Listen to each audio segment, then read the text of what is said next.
Hello everyone, আসসালামু আলাইকুম। Welcome to মুমস kitchen. আজকে আমি আপনাদের সাথে শেয়ার করব বরিশালের স্পেশাল খাবার বিস্কি। আমরা বরিশালের মানুষরা এই খাবারটিকে বিস্কি বলে থাকি। এছাড়া অন্যান্য জেলার মানুষ এটিকে কী নামে বলে আপনারা কমেন্টে জানিয়ে যাবেন। বিস্কি রান্নার জন্য আমি প্রথমে আউশ চাল ভেজে রেখেছি, মানে চাল ভাজা করে নিয়েছি। কারোর হাতের কাছে যদি আউশ চাল না থাকে তবে মোটা চাল দিয়েও করতে পারেন। এরপরে আমি আজকে রান্নাটা রাইস কুকারে করব, এই জন্য রাইস কুকারের মধ্যে আখের গুড় দিয়ে দিয়েছি। এগুলোর আজকে কোনো পরিমাণ বলতেছি না, যতটুকু মিষ্টি আপনারা পছন্দ করবেন সেই পরিমাণেই গুড় দিয়ে দিবেন। এই গুড়ের মধ্যেই আমি যে চাল ভেজে রেখেছিলাম সেই চাল দিয়ে দিব।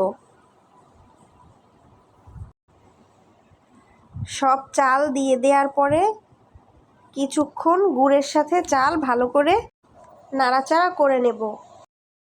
আপনারা চাইলে গুড়ের পরিবর্তে এখানে চিনিও ব্যবহার করতে পারবেন।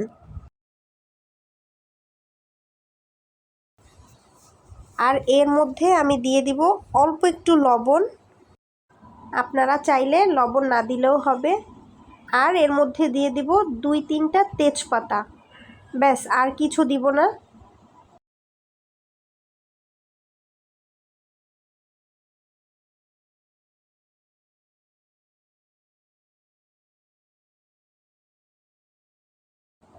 এরপর আবার কিছুক্ষণ নাড়াচাড়া করব।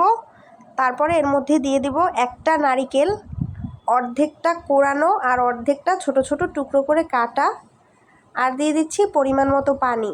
এতটুকু পরিমাণ পানি দিতে হবে যাতে সব চাল সিদ্ধ হয়ে যায় এবং সব পানিও টেনে যায়।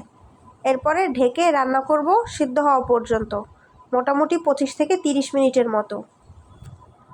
বিস্কি রান্না খুবই সহজ এবং এতে তেমন কোনো ঝামেলা নেই, শুধু চালটা ভাজা ছাড়া।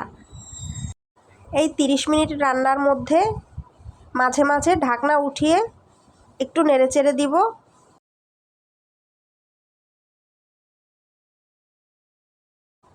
মোটামুটি 30 মিনিট পরে আমার রান্না রেডি। তো রেসিপিটি ভালো লাগলে আমার পেজটি ফলো করে দিবেন এবং আমার ইউটিউব চ্যানেলটি সাবস্ক্রাইব করে দিবেন এবং শেয়ার করে আমার ভিডিওটি ছড়িয়ে দিন। বরিশাল ছাড়া অন্য কোনো জেলায় এই খাবারের প্রচলন আছে কি না এবং থাকলে কী নামে পরিচিত সেটি কমেন্ট বক্সে জানিয়ে দিবেন। দেখা হবে নতুন কোনো ভিডিওতে, সে পর্যন্ত সবাই ভালো থাকবেন। আল্লাহ হাফেজ।